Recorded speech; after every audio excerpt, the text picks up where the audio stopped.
Alhamdulillahirabbil alamin. Wa bihi nasta'in ala umur dunya waddin.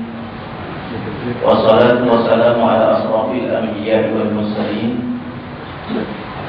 Nabiyina wa qudwatina rasulina Muhammadin wa ala alihi wa sahbihi ajma'in. Amma ba'd. Jamaah sekalian yang dimuliakan oleh Allah Subhanahu wa taala. Alhamdulillah, pada siang hari ini kita bersyukur kepada Allah Subhanahu wa taala dengan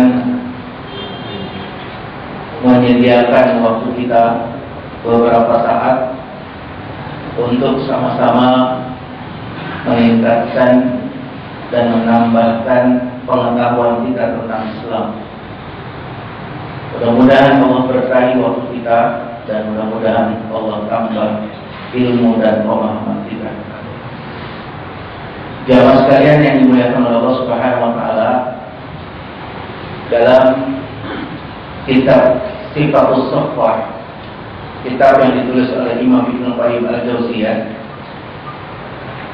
ada satu bab bahasannya cukup menarik dari hadis yang sangat panjang dan juga termuat di dalam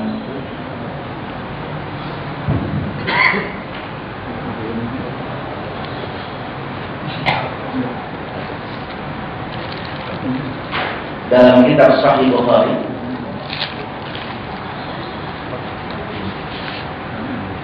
Bab tentang innallaha yu'ayyidu hadzal din bi rajulin fajir, yaitu Allah Subhanahu wa taala kadang menguatkan agama ini dengan salah seorang yang berdosa. Ya, Allah Subhanahu wa taala kadang menguatkan agama ini melalui orang yang berdosa. Tidak melulu dari orang soleh. Dan ini juga ada di dalam kitab Sahih Bukhari.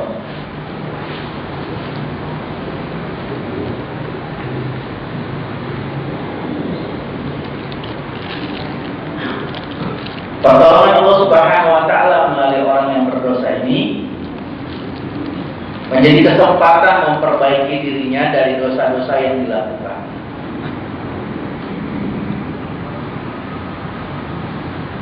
Agar setiap kesempatan yang diberikan kepada diri kita, termasuk orang-orang yang berdosa itu, agar bisa menjadi perantara pertolongan Allah Subhanahu wa taala untuk agama ini. Prinsipnya Islam mengajarkan agar bisa menjadi perantara pertolongan Allah Subhanahu wa taala dari diri kita, meskipun kita dalam kondisi berdosa dan bermaksiat.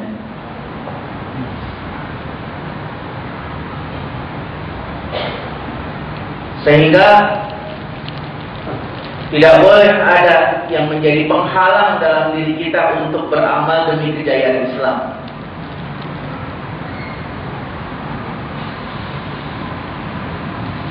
Apalagi yang menjadi penghalang itu menjadi momok dalam pikiran kita tentang dosa dan maksiat. Kadang setan menipu kita, menghalangi diri kita untuk memberikan pembelaan terhadap agama ini, disebabkan bisikan atau godaan dan tipuan syaitan kepada diri kita bahwa dosa dan noda serta maksiat yang kita lakukan menjadi penghambat kita untuk memberikan pembelaan terhadap agama ini. Sehingga itu akan menjadi alasan kepada diri kita tidak ikut terlibat dalam memenangkan kejayaan Islam. Ada dalam hadis yang cukup panjang, wa hadatsani Mahmud dan Abdul Razzaq akhbarana Ma'mur an Az-Zuhri wa Ibnu Musayyib an Abi Hurairah radhiyallahu anhu Syahidna ma Rasulullah SAW faqala rajulun mimma Islam. Ini diceritakan oleh muhaddisin. Salah satu di antara muhaddisin yang terkenal di dalam sanad ini adalah Ibnu Musayyab. Dia dari Abu Hurairah radhiyallahu anhu yang mengatakan, kami melihat bersama Rasulullah seseorang yang sangat luar biasa pembelaannya kepada Islam. Bahkan dikenal dia adalah pahlawan dan jawara Islam. Tapi Rasulullah SAW menyebutnya hada min ahlin nar. Orang itu penduduk api neraka. Dia penghuni api neraka. Hada min ahlin nar.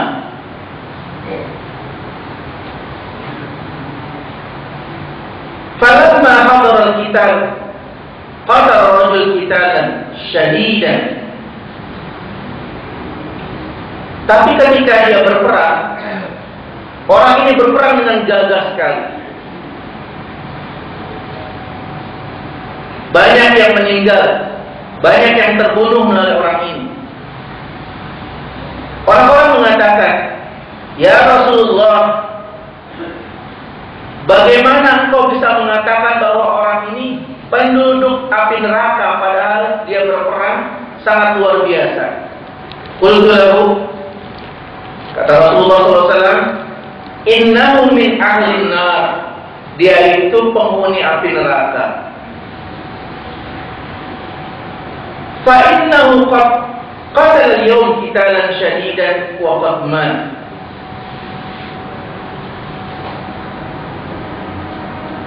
Ketika dia berperang dengan sangat luar biasanya, sampai kemudian meninggal,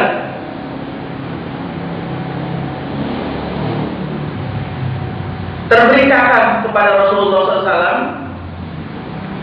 Kepada Rasulullah SAW, ilanna, orang itu masuk dalam api neraka.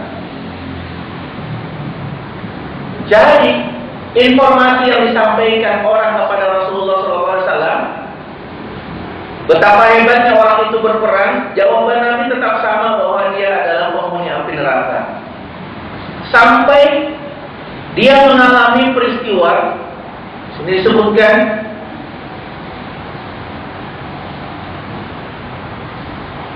innahu lam yam walakin bihi jarahan syadidan falamma kana min al-lail lam yasbir al-jarah faqutla nafsah. Ketika dia ikut berperang kemudian mengalami luka yang cukup berat, hingga suatu malam dia tidak tahan terhadap lukanya, lalu orang ini pun bunuh diri. Faqatala nafsahu, dia bunuh diri.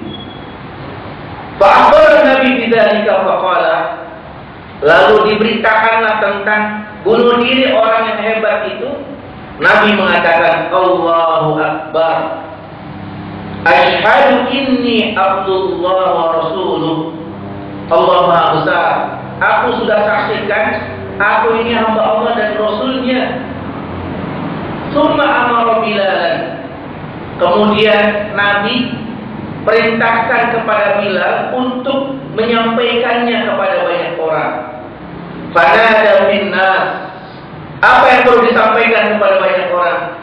Innahu la yadkhulul jannata illa nafsun muslimah. Tidak masuk surga kecuali di dalam dirinya jiwa seorang muslim. Tidak ada kesombongan, tidak ada keakuan, tidak juga ingin dipuji oleh orang, tidak juga ingin menganggap bahwa semua adalah investasi dirinya. Wa innallaha la yu'ayyidu hadzal din birrajulil fajir. Kadang-kadang Allah menguatkan agama ini melalui orang yang berbuat dosa. Nah, di akhir hadis ini Rasulullah SAW memberikan peluang dan ruang yang besar bahwa Kadang Allah menguatkan agama ini melalui orang yang berdosa. Kemungkinan-kemungkinan yang semacam itu sangat terbuka, karena memperbaiki keburukan yang kita lakukan, kita ikuti dengan kebaikan. Dan sesungguhnya setiap keburukan yang diikuti dengan kebaikan, maka dia akan terhapus keburukannya itu, sebagaimana yang diingatkan oleh Rasulullah SAW. Contoh ekstrim ini, bahwa ada orang yang menjadi perantara pertolongan Allah Subhanahu wa taala dari orang yang berdosa ini, bukan dari orang yang soleh.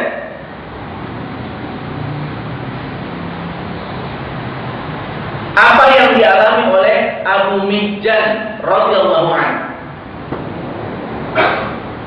Jamaah sekalian yang dimuliakan oleh Allah Subhanahu wa taala, Abu Mihjan ini salah seorang sahabat Rasulullah SAW yang senang minum minuman keras, senang mabuk.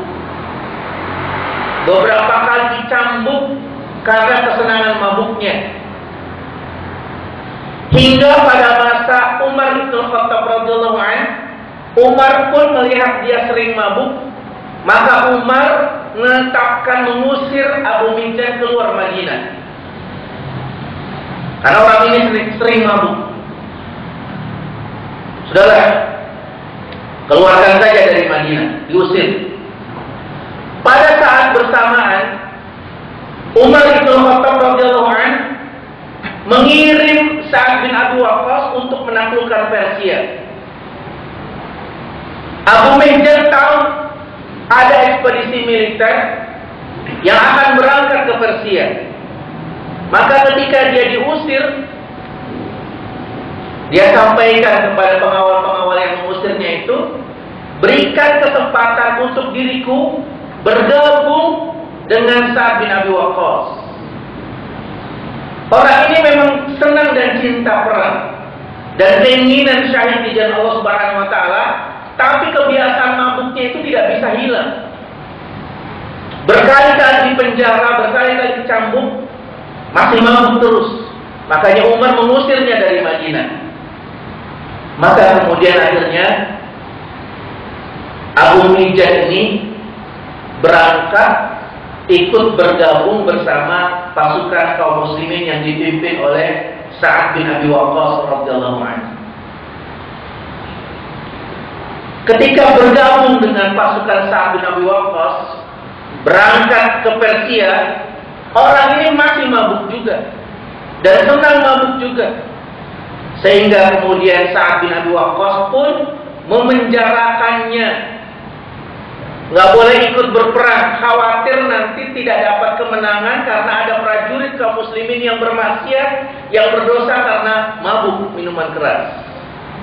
Sehingga Abu Mihjan pun kemudian dipenjara. Ketika di penjara itu, dia menangis, merintih. Kenapa kok tidak diberikan kesempatan untuk berperang di jalan Allah Subhanahu wa taala? Maka kemudian di dalam penjara dia teriak-teriak dan menyampaikan keluhan hatinya yang didengar oleh istrinya Sa'ad bin Abi Waqqas radhiyallahu anhu. Saya perlihatkan cuplikannya, mudah-mudahan bisa jelas.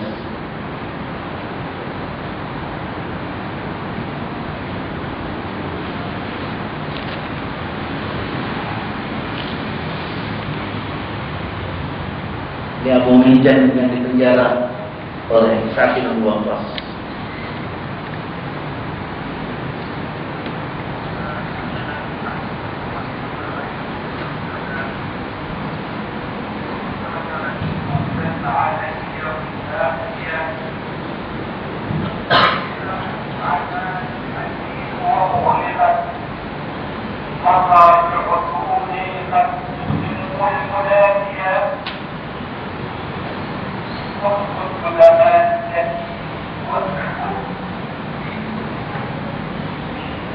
فقد تركوا ما أحلت أخذت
Jadi Abu Mihjan beberapa lama di penjara. Dia minta supaya dibebaskan.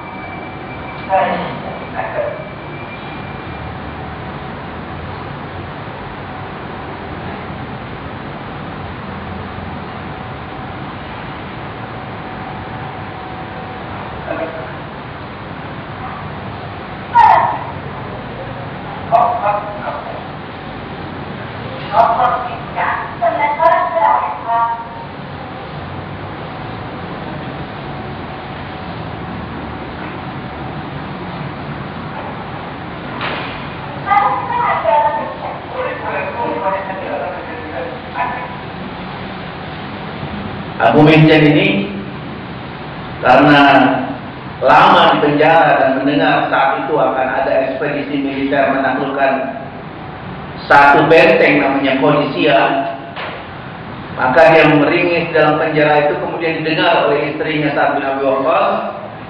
Dia pun mengatakan kepada istrinya supaya diberikan kesempatan ikut berperang. Dengan kesempatan ikut berperang ini mengurangi dosanya dan menghapus dosanya. Maka dengan perjanjian,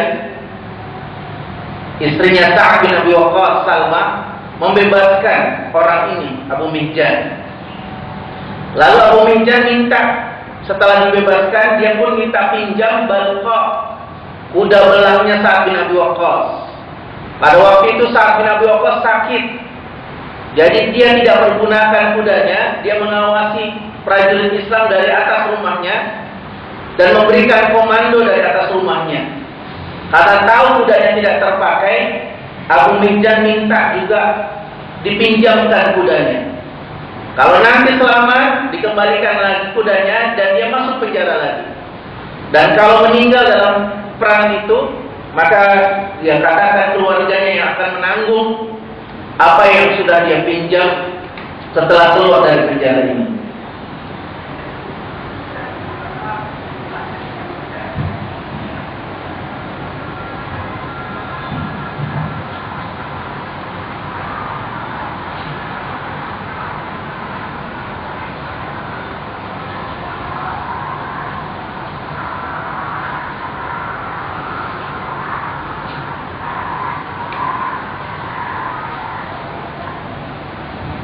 Karena Abu Mihjan ini orang yang dipenjara dan semua orang tahu dia penjara, maka dia keluar dengan menutup wajahnya.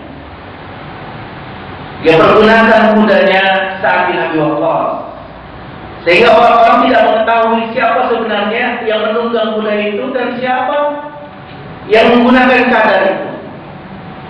Tapi Sa'ad bin Abi Waqqas tahu itu kuda dia, dan tahu betul yang menunggang kuda itu kalau bukan Abu Mihjan ada di penjara, saya yakin itu namanya Abu Mihjan. Kalau tidak karena saya sakit, saya yakin kuda yang dipakai adalah Balqa, kuda saya. Karena betapa gagahnya orang ini bisa memberikan kontribusi yang luar biasa dalam penaklukan benteng Qadisiyah di Persia.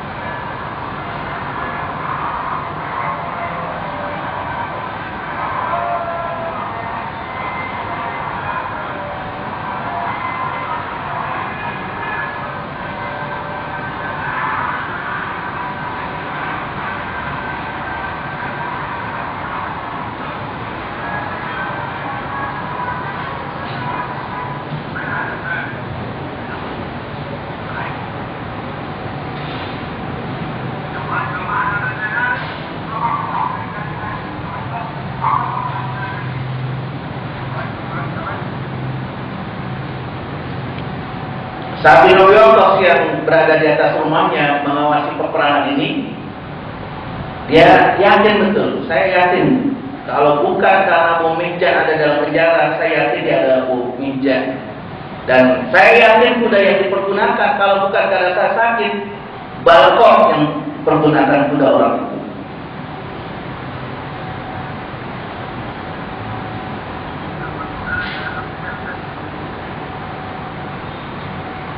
Jika Abu Mihjan tidak terpenjara, dikatakan sudah tentu lagi itu adalah Abu Mihjan.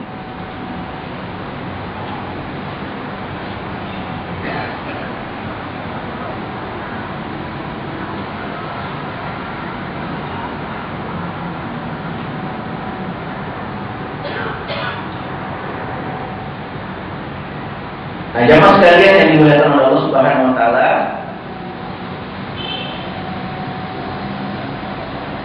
akhirnya takluk kondisi, bentengnya terampas oleh kaum muslimin. Salah satu di antara investasi penaklukan itu adalah apa yang dilakukan oleh Abu Mihjan. Karena keyakinan yang menunggang kuda adalah Abu Mihjan dan kuda yang dipakai oleh dia adalah Balqah, Sa'ad bin Abi Waqqas minta klarifikasi dari istrinya, dan istrinya pun menjelaskan bahwa Abu Mihjan dia lepaskan dan dia pinjami Balqah untuk berperang. Karena menang dan Allah Subhanahu wa taala berikan anugerah yang luar biasa kepada Abu Mihjan, Sa'ad bin Abi Waqqas pun kemudian masuk ke dalam penjara, mendatangi Abu Mihjan. Dia pun mengatakan dalam hadis itu, la juga ada khamri abadan. Saya tidak akan mencabut kamu dan tidak akan memenjarakan kamu selamanya karena khamr, karena mabuk, karena seringnya kamu mabuk. Saya tidak akan cambuk dan saya tidak akan masukkan lagi kamu dalam penjara. Maka Abu Mihjan pun kemudian berjanji, wa ana wallahi la usyriku abadan. Kalau begitu saya juga berjanji demi Allah tidak akan minum khamr lagi selamanya. Saya tidak akan mabuk lagi selamanya. Dari sinilah Imam Ibnu Qayyim Al-Jauziyah mengingatkan kepada diri kita, kadang Allah Subhanahu wa taala memberikan pertolongan agama ini melalui orang yang berdosa. Dan dari orang yang berdosa itu kadang-kadang Allah Subhanahu wa taala menguatkan agama ini, sehingga bukan hanya kepada agama ini yang kuat, orang yang berdosa itu kemudian insaf, istighfar dan kembali kepada Allah Subhanahu wa taala. Karena itu Imam Ibnu Qayyim Al-Jauziyah mengingatkan kepada diri kita, bila kita tidak mampu bersaing dengan orang soleh karena ibadahnya, mungkin orang soleh ibadahnya sangat luar biasa, yang kita tidak mampu bersaing dengannya, maka beliau mengingatkan, bersainglah dengan pendosa karena istighfarnya. Banyak orang yang berdosa beristighfar kepada Allah Subhanahu wa taala, memohon ampunan Allah Subhanahu wa taala, sampai kemudian ampunan Allah terhadap orang itu terbuka lebar selebar-lebarnya, bahkan menjadi pembela dan penolong Islam. Jamaah sekalian yang dimuliakan oleh Allah Subhanahu wa taala, inilah yang diingatkan oleh Imam Ibnu Qayyim Al-Jauziyah dalam kitab beliau Sifatus Shafwa, mengingatkan kepada diri kita agar kita bisa menjadi perantara pertolongan Allah untuk kejayaan Islam. Bisa jadi kita banyak dosa, kita banyak salah, tapi Allah hantarkan kejayaan Islam melalui kita dan terbuka pintu yang seluas-luasnya pada diri kita, sehingga apa yang diingatkan ini menjadi cerminan buat diri kita. Kalau kita tidak mampu bersaing dengan orang soleh karena ibadahnya, maka bersainglah dengan pendosa karena istighfarnya.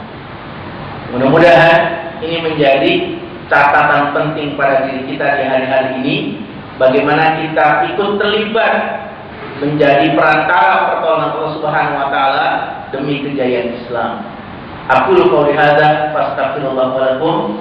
Assalamualaikum warahmatullahi wabarakatuh.